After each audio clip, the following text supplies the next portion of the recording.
Well, hello. I just finished editing my interview with Chris Bellamy, who is a biodesigner. He's involved with cutting edge technology of creating materials from living systems.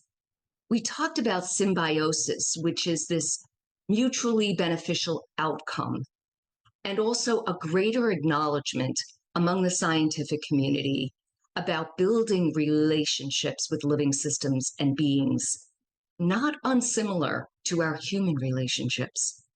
I think you're going to find this really fascinating, hopeful, and inspiring.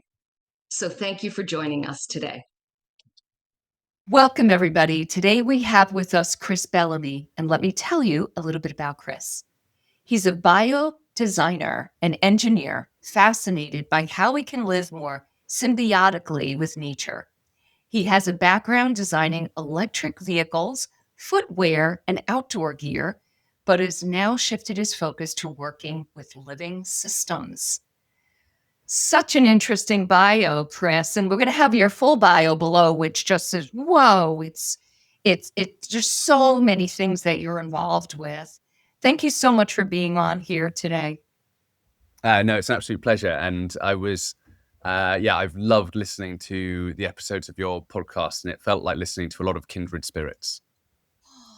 Yes, that's the way I feel. I feel like we're all kind of gravitating together to share these beautiful stories of nature connection. And I'm just so excited to have you today because you have such an interesting background.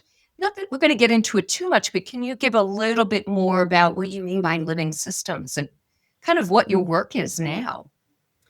Yeah, I guess a good place to. I'll start at the beginning. I grew up on a little small holding in the UK, where we had a few pigs and sheep and chickens, and generally grew up spending my days grubbing around in the garden, digging up molehills or whatever it might be. And my family were, they were either farmers, doctors, vets, all working with biology and nature and living things. And I broke the mold and went into this career of engineering. And I didn't really know what an engineer was or what an engineer did, but I was good at physics and maths, and so went into this field of engineering. Went on to start working in really sustainable innovation, and that started out designing electric cars for a Jaguar Land Rover, and then moved into developing recyclable shoes and then sustainable outdoor gear for brands like Salomon in France. And there was always this crisis of being an engineer working in sustainability, because as an engineer, you're trained in how to create stuff. And my general conclusion was that the world didn't really need more stuff. And so there's a little bit of crisis as an engineer. We're saying, I'm trained to make stuff, but the world doesn't need that. So what do I do? And on every project sustainable innovation project I worked on, whether it was electric cars or recyclable shoes, there were always two problems that came up. The first one was the materials. And even, if we made the plastic recyclable, or we recycled the aluminium, or we used electric batteries, the reduction in impact of those materials was only, a few percent. It was nowhere near the 50% reduction that the UN says we need to make by 2030. And so that was the one challenge. The materials just didn't seem compatible with the future. The other challenge was the human side of things. And, us humans, whether it was not recycling the recyclable shoe or driving the electric car from 0 to 60 in 3 seconds at every single traffic light, it was actually the human behavior that had far more impact, even if you design the most perfect solution. And so I decided to change my career direction, to tear everything up and to start working with nature and with humans. And I discovered this wonderful field called biodesign, which is really a general term for anything that involves creativity and nature. And so I started working as a biodesigner and became obsessed with this state of livingness. Outside in front of me here is a hedgerow, a wonderful traditional hedgerow, which a lot of people would look at and never think twice about. And yet when you start to kind of, look at it from a designer's lens, you look at it and you think, wow, it's gosh, it's repairable, it's adaptable, it's resilient, it supports biodiversity, it separates all of the fields just as we want them. And you realize that these hedgerows, these remarkable pieces of design and engineering that are a bit of a collaboration between humans and nature for many, many, many years. And there's so many examples, the root bridges in Asia where people have trained the roots of trees to grow across rivers and form a living bridge. And so I became fascinated by this state of livingness and how livingness and life was missing from where I'd moved to study biodesign in London. And I was suddenly realizing that, gosh, I hadn't seen the moon in weeks. I hadn't seen a horizon or a decent skyline in days, and felt so disconnected from nature, let alone things that were alive, that I wanted to really work with this state of livingness and find out how can we bring more living materials in our day-to-day life. And it led me onto this really fascinating field of bioprospecting. So bioprospectors are people who go out into nature and they look for really remarkable living things, things that are unknown to us.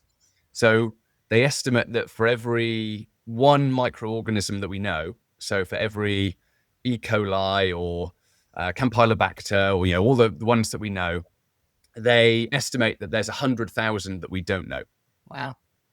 And within those billions, I'm assuming billions, maybe even trillions probably, of microorganisms, there may be ones that produce new vaccines, anti-cancer treatments, produce materials that we haven't even dreamed or imagined of.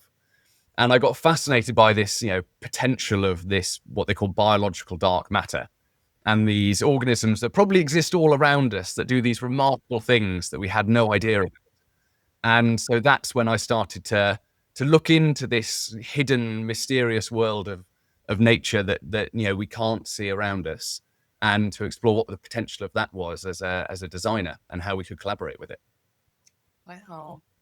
Wow. So you're kind of coming back to what your parents, they didn't do that, but you were coming closer to what your parents did, correct? Well, and I think it's, I always joke with my family, because round the dinner table at home, people always used to talk about, the cow having a cesarean, or the human needing antibiotics, or, the talk was always about nature and animals, and whether that was the farm or whatever was going on.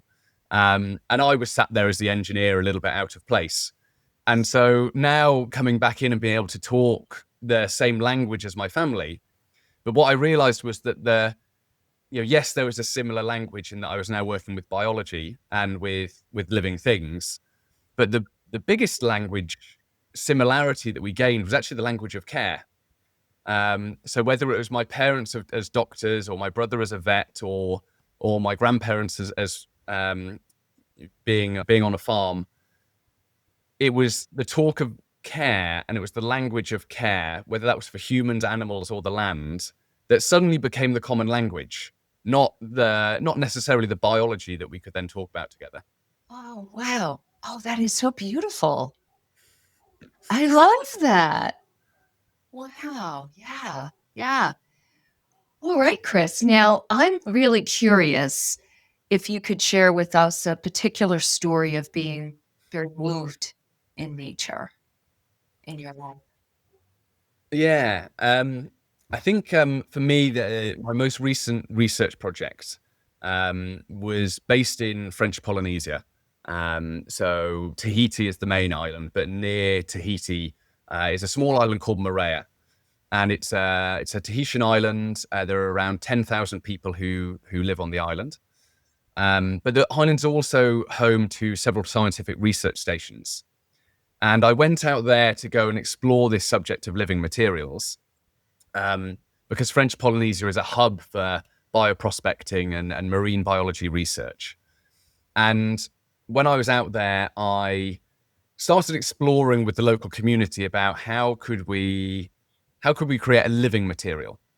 How could we create a material that was alive? Because the the indigenous community in French Polynesia, they're so connected to nature and they're so connected to natural materials.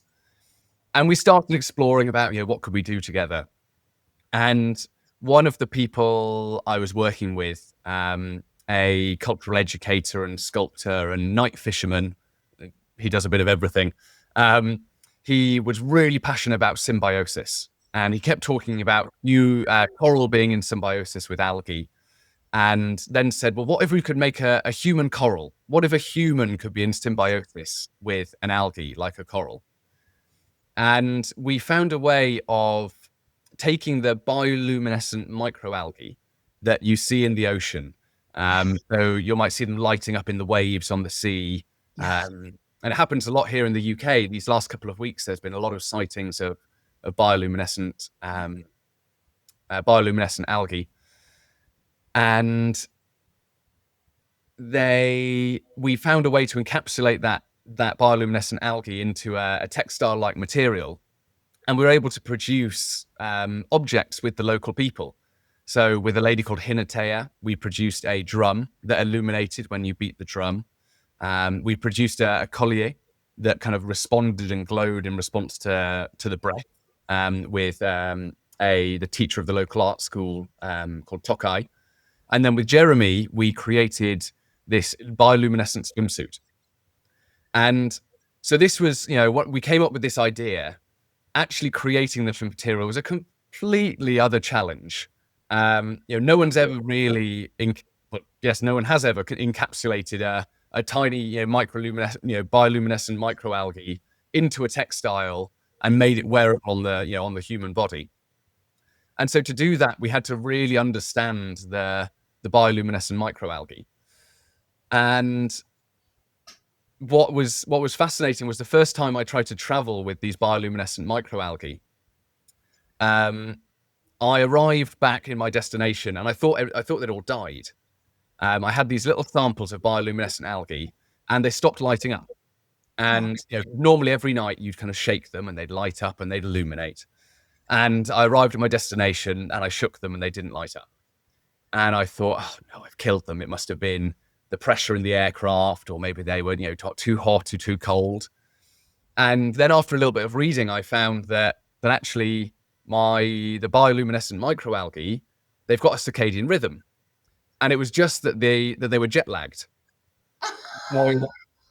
Over a period of about, a week, they suddenly started coming back to life and they acclimatized to the new time zone that they were in, and they got back onto the light cycle that they were living in.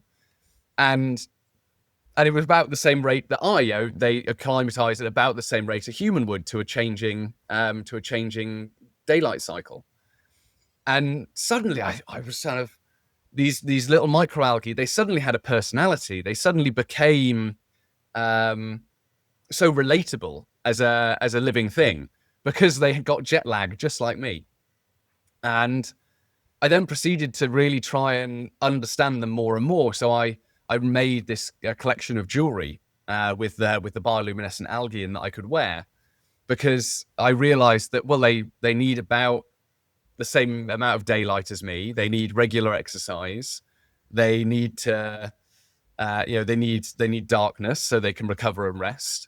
And they've got a circadian rhythm. And it was in wearing this jewelry containing the bioluminescent algae that I developed a very deep connection with these little microorganisms. If I pushed myself too hard, if I pulled an all-nighter because I had to get a deadline done, then the algae would stop emitting light and they'd be very unhealthy and they'd even die.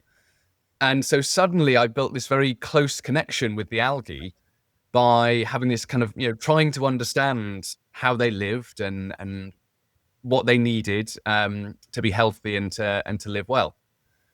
And so it's very easy to anthropomorphize the bioluminescent microalgae at this point. And you'll hear I'm catching myself occasionally because it makes some people uncomfortable to hear you anthropomorphize another organism like that. But it's been a real journey, and to this day I'm still learning and understanding them, and it's a real challenge when someone turns up and says, I want to have a sample of your bioluminescent material and it needs to go in a museum. And you say, well, I'm sorry, it can't go in a museum. It gets grumpy. It sometimes dies. Are you able to, give it all the conditions that it needs? And so suddenly it's this completely different relationship with the living organism once you start trying to work with it. Oh my gosh, Chris, this is just fascinating. And I do a lot of earth energy work. I'm a dowser. I go onto the land and I connect with the spirit of the land and trees and rocks and all that. And in my worldview, and in some, I think the wisdom traditions of the world will say that everything is alive with consciousness. Everything is sentient. And what I immediately thought when you were talking about bringing these algae back with you is I'm curious if at some level, if you think back to when you collected them, was there even a little bit like unconsciously asking for permission for them to be collected, to be analyzed and worked with? Was there any level of that, do you think? Yeah, well, the way it actually happened was I got all very excited about this idea of bioprospecting, and I went out and found these samples and brought them back to the lab in Europe, and then had this real crisis because I thought, gosh, I've just gone and done the most colonial thing I can possibly imagine. I've gone to, even though I had the correct permits and I had everything signed off from the French Polynesian government, but I just gone to, a foreign island country. I'd turned up, I'd collected my samples, I'd flown back to Europe. Whether that was disrespecting the local community and culture, whether that was disrespecting the nature I was taking, I felt absolutely devastated. And so the project, aside from the biotechnology, actually became a project really about decolonization. And a lot of I did a lot of design experiments about how do I feel about working with this organism. And so, for example, I published an open call. So a bit like, as an artist, you're always receiving open calls to submit an idea for a project. And I thought, well, an open call is a really voluntary way of someone engaging in something. So I put out an open call for microorganisms that were prepared to collaborate with me. Obviously, there were no responses, but as it was a very interesting thought experiment. And then actually, I started writing job descriptions for the algae. And when I started writing a job description for this material, and I was saying, well, actually, I'd like you to be encapsulated in one location 24/7. I'd like you to work only in return for sunlight and have absolutely no food, nothing in return, no money, no remuneration. And so it was in the process of writing a job description for these organisms that I suddenly realized how unrealistic our expectations are on the materials we have in our day-to-day lives. So that process really helped me think about the relationship with the organisms and very much that exchange of value. The Jeremy, the collaborator who I mentioned before, he talked a lot about symbiosis, and it's a very interesting word when you start to think about symbiosis with nature. But it's much easier to actually analyze our own relationships first. And I was presenting at a conference recently, and someone was criticizing me for anthropomorphizing the algae and describing trying to be in a symbiotic relationship with algae. And actually we then had a discussion, and we raised the question of saying, well, actually, how can we ever hope to possibly be completely symbiotic with nature if, given the divorce rate in couples, we're pretty bad at being symbiotic with even our own species, with who we can communicate with and understand and empathize with and relate with. And if we can't even be symbiotic with our own species, what hope do we possibly have of being symbiotic with a completely other organism that we can't communicate with? And so that's, for me, is a very interesting question of symbiosis. And For me, the further development of that came in that I was working with a lot of indigenous creatives in French Polynesia, and the question there was, okay, how do we make this mutually beneficial? How do they consent to be part of this project? What rights do they own in this project? And that relationship actually, well, it was much harder work because there's more precedent for it. There's more, there's more understanding of it, and there's more accessible communication. And I wasn't able to progress that with the microalgae on their side. I had to do it purely on my side. And now I'm working with various people in the rights of nature movement to try and explore how can we successfully benefit share with nature. And I think one of the realizations that I've had is the field of biomimicry is actually quite challenging, because let's say, for example, someone patented a wind turbine blade that was inspired by the fin of a whale, because it's very aerodynamic shape. The whale is not listed on the patent for that technology. The whale has received no commercial benefit from its own invention. And yet our patent system allows someone to patent a design or an idea or an invention which is inspired by nature. And for me, that's a huge abuse of the rights of nature. You take its intellectual property and then use our patent system to profit from that. And I would really love, and I hope that we might be able to achieve this, but to have nature listed as inventor on a patent and to benefit from its own intellectual property. Absolutely. And I could see some of a percentage of the money goes to support that particular being in nature. Well, and it then asks the question of, okay, well, how should that money be spent and who should make that decision? And there's interesting questions that asks, and are we qualified, or is it right for us to make choices on behalf of nature? But I think that's a good problem to have, and a good point, good thing to discuss when we get to that point. Yeah. I'm curious, Chris, this is really out there. So I don't know where it's going to go, but in my work, when I'm working on a landscape, or working with, I should say, a landscape, I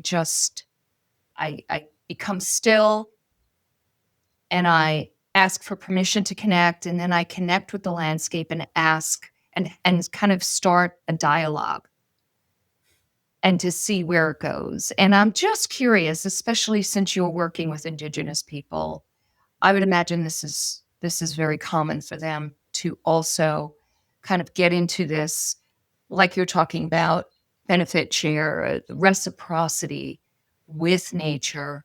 I'm just curious if any of the people that you've worked with have brought that into discussion about just being still and hearing if you get insights from different aspects of nature, like the algae. Yeah. So just, I guess so it's about connecting with nature and gaining insights from nature. No. I think, carry on. Okay. I was just going to say, I think you already do, because you already got the sense of the personality of feeling grumpy. I mean, that is not something that you're making up. That's just you're connecting in with the energy, and it's feeling grumpy. It's not happy. It needs rest. It needs something, right?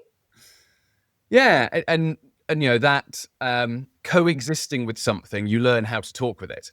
Yeah. And let's say your human partner in life, you learn their cues and their signals and their body language, and actually what the words that come out of their mouth are only a representation of their feelings and how they choose to present them. And so whether it's another member of our species, or whether it's another living thing. It's all about developing these proxies to try and understand them.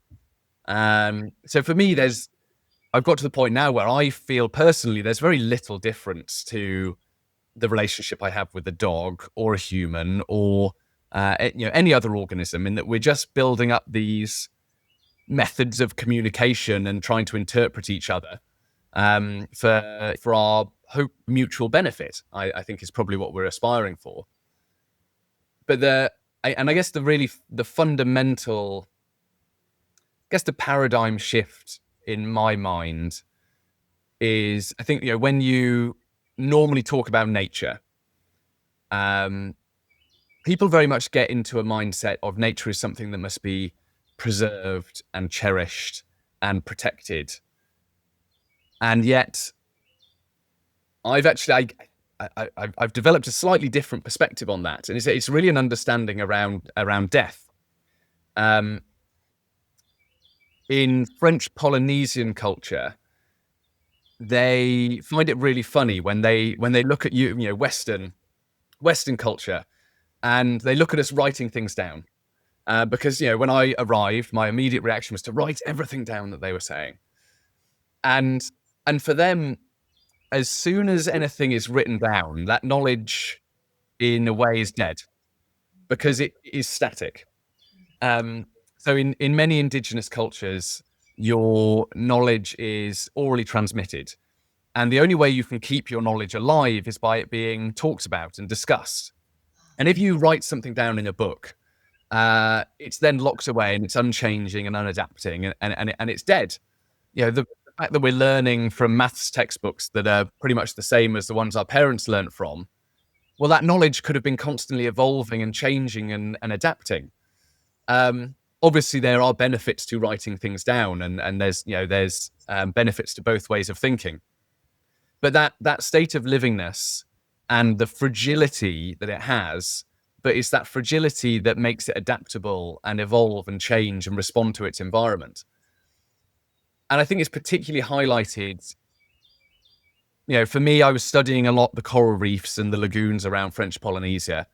And when you spend a lot of time on there, you'll be floating there in your snorkel and your mask on the coral reef. And, there'll be reef sharks floating around. There might even be a lemon shark. And those sharks are surrounded by completely plentiful food. Any of the fish around them at any time, they could reach out and have a tasty snack.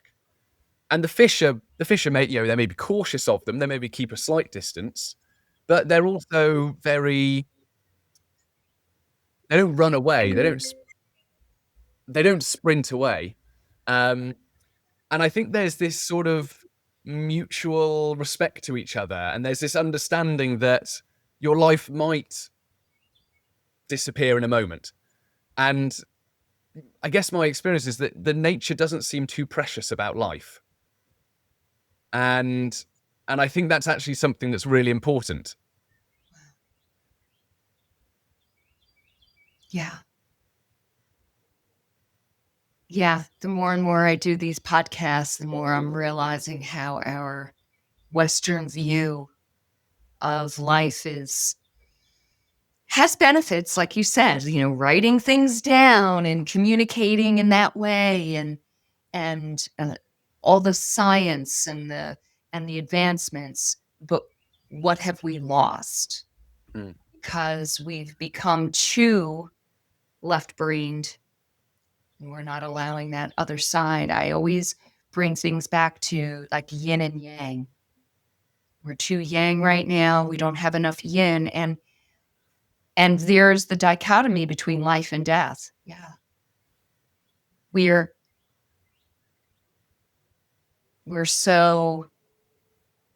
isolate ourselves from death as much as possible. We do. And one thing that really threw it into light for me was when I was when I came back from one of the research trips, I had picked up a microbial infection on my leg from a little Vibrio bacteria. And I ended up having to go to hospital and to get treated for this bacteria that was marching its way up my leg. And apparently, 24 hours later, and it would have been pretty Wow. Not a very nice result for me. Wow. And so it was very interesting because on one side I was working with these little microalgae and trying to keep them alive and trying to cherish them and trying to kind of learn how to respect them and care for them. And on the other side, I had this little bacteria in my leg that was desperately trying to kill me. And it framed this really interesting perspective of saying, well, gosh, am I just imposing my values of care and empathy on this little algae? Like, this algae really probably doesn't care who I am, and maybe it's not that attached to being alive, and it's just accepting that there's a real war going on. When you look at the coral reefs, the coral reefs are a complete war zone of organisms fighting, battling, defending, deterring.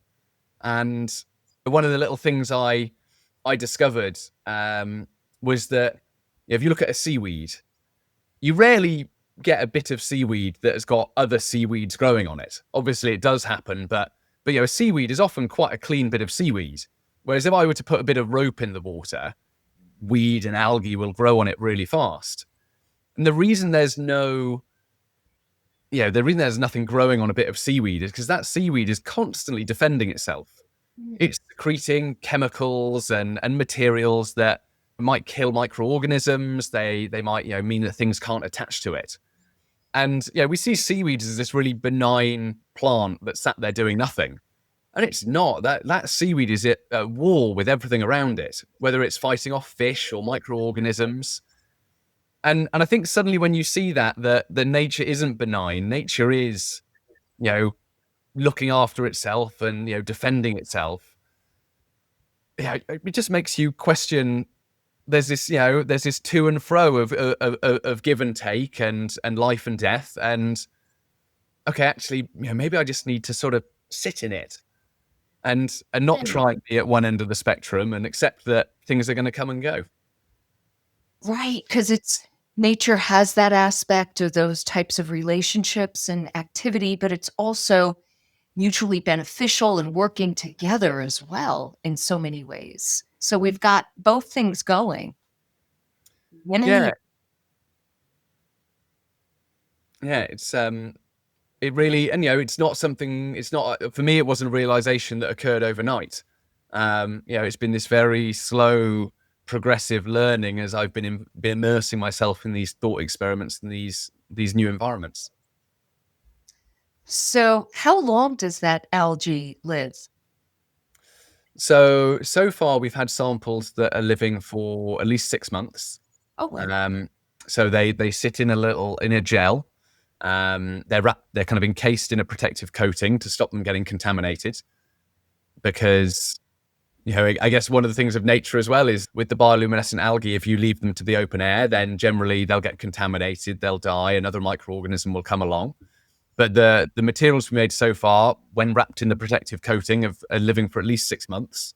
There's samples that are still alive from when we started. So, who knows how long they're going to live. And I'm talking to various scientists to try and understand the dynamics of how they're living in the gel and what their existence in the gel is like. So I'm just curious, the jewelry that you created, how were they alive? Were they encased in plastic with this gel, or how did that? Yeah, so they I 3D printed these little kind of casings, and they had ports that you could open, and you could put some of the bioluminescent microalgae into them.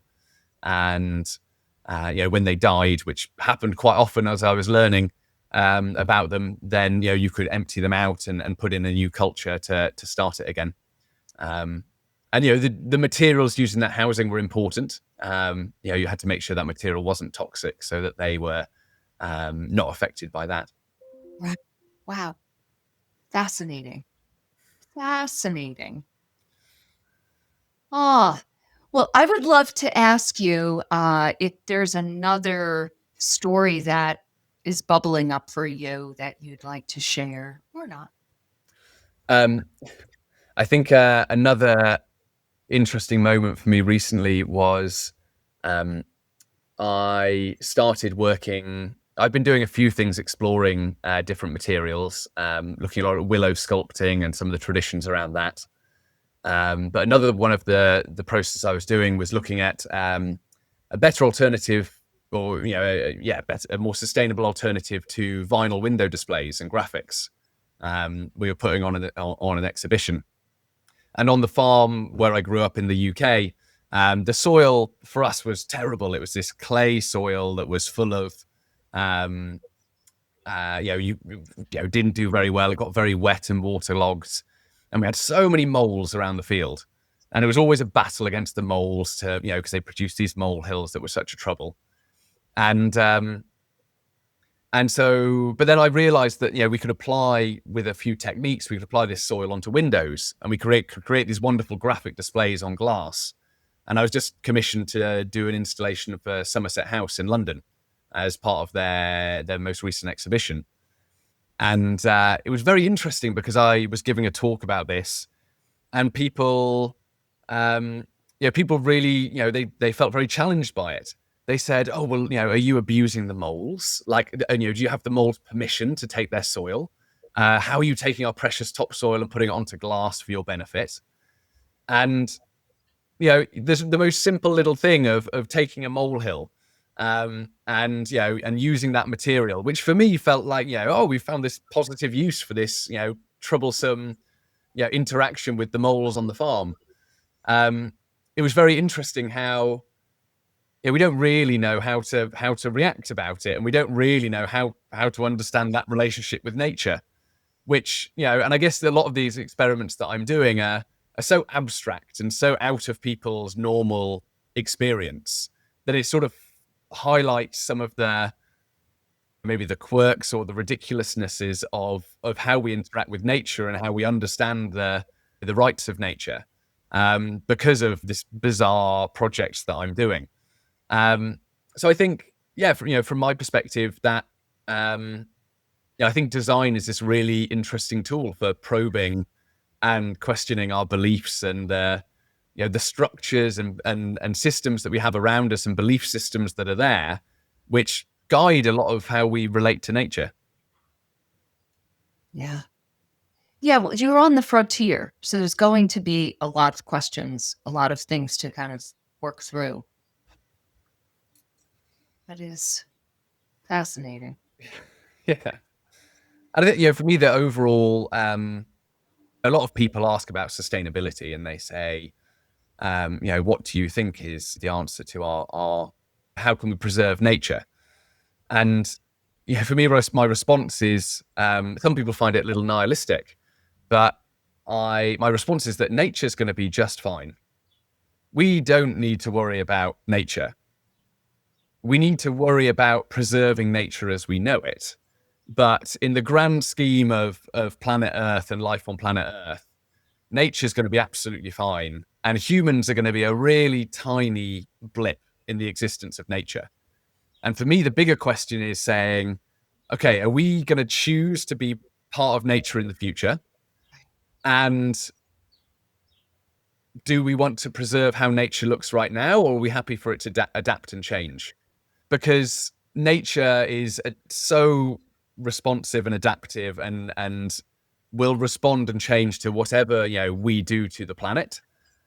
The trouble is that for a lot of people, nature is responding and adapting in ways that we don't like or we feel uncomfortable with. But over the course of time, and that changing and adaptation of nature is a much longer time scale than the change that we're introducing into the world. But on that much longer time scale, nature will adapt and respond. But do we want to choose to be part of it? For me, that's the much bigger question. Yes. Yes. So true. So true. I do believe nature really wants us, in my worldview. I feel like humanity is part of this connection and consciousness. We work as co-creative team. That's how I like to see it. And we are better with each other than without. Yeah. Okay. Are there any closing thoughts you would like to add? Nature is very fluid and dynamic and ambiguous. And the scientific revolution has done amazing things for our society. And the reductionist mindset of science, where we can simplify a very, very complex system and take that very, very complex system and simplify it into something that is comprehensible and understandable, has helped us develop ways of thinking and systems and models that have helped us advance our society enormously. I think we're at an interesting point now where in certain cases, those models and systems have really significant limitations. And actually to now advance further, we need to embrace the ambiguity, and we need to embrace the uncertainty and embrace the complexity of nature, living systems, ecosystems. And science has ways of doing this. Science has ways of managing complex systems. And I really, really think that the developments in artificial intelligence will actually help us with this enormously. I met a researcher, an AI researcher, a little while back, and his area of research was into what he felt was one of the most significant properties of artificial intelligence, which was forgetfulness. And I found it so fascinating that we're now having to look at these really technological models and ask it these really ambiguous, almost human or natural questions, saying, okay, we've designed this perfect system that's based on numbers and ones and zeros, and yet it's exhibiting this property of forgetfulness, which is actually what makes it, one of its properties that makes it so special and so powerful, is that it can take a bit of information. It won't recite it word for word. It'll forget parts of it and synthesize a new answer. And so for me, AI is, I think, going to push us to start looking at ways of thinking about these complex systems that aren't as reductionist as traditional scientific thinking. Okay.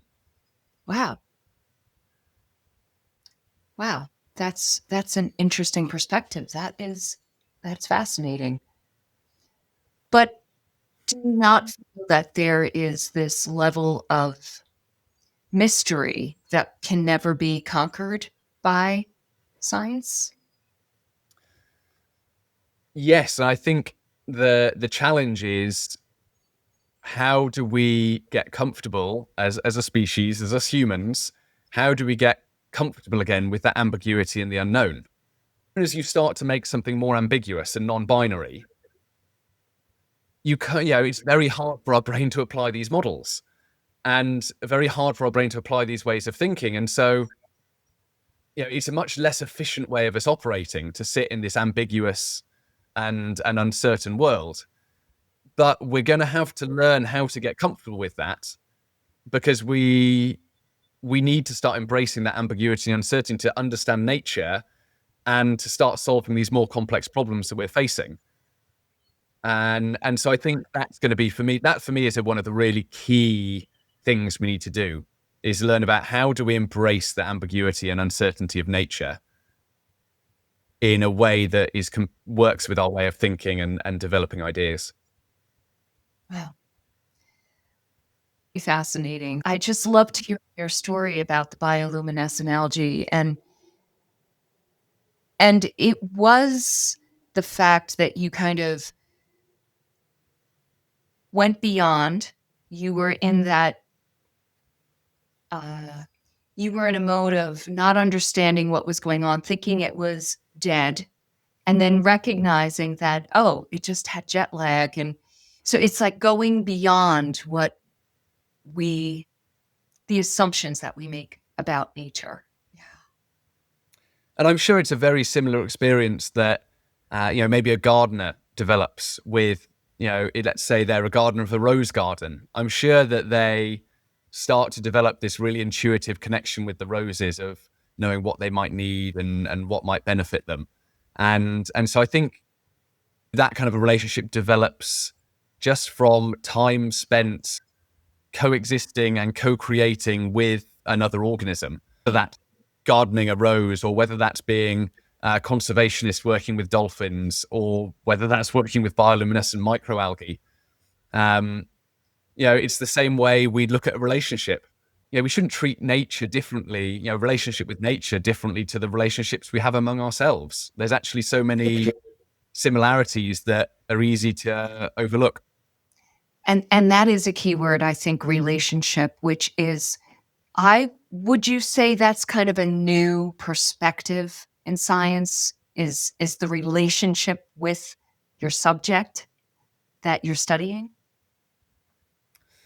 Yeah, there's so much interesting thinking around. Some people call it tentacular thinking. Some people, there's lots of ways to describe it, but this thinking where, maybe, you're starting to look at the interconnections between things rather than looking at the nodes and the entities themselves, and starting to try and observe, the relationship rather than the individuals.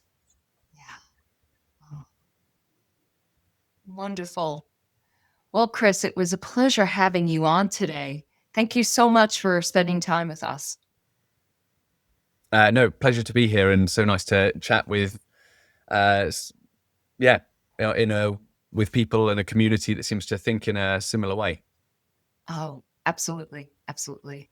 And I would love to ask all of you who listen today, please like, share, and comment. I would love to hear any of your questions or comments below, and we will respond. And please subscribe to this channel. Thank you, everybody. Have a wonderful day. Thank you for being a part of the Enchanted Earth podcast. Please hit the subscribe button so that you'll know when we publish another inspiring episode. Check out my book, The Enchanted Earth, available wherever online books are sold. Thank you and have a magical day.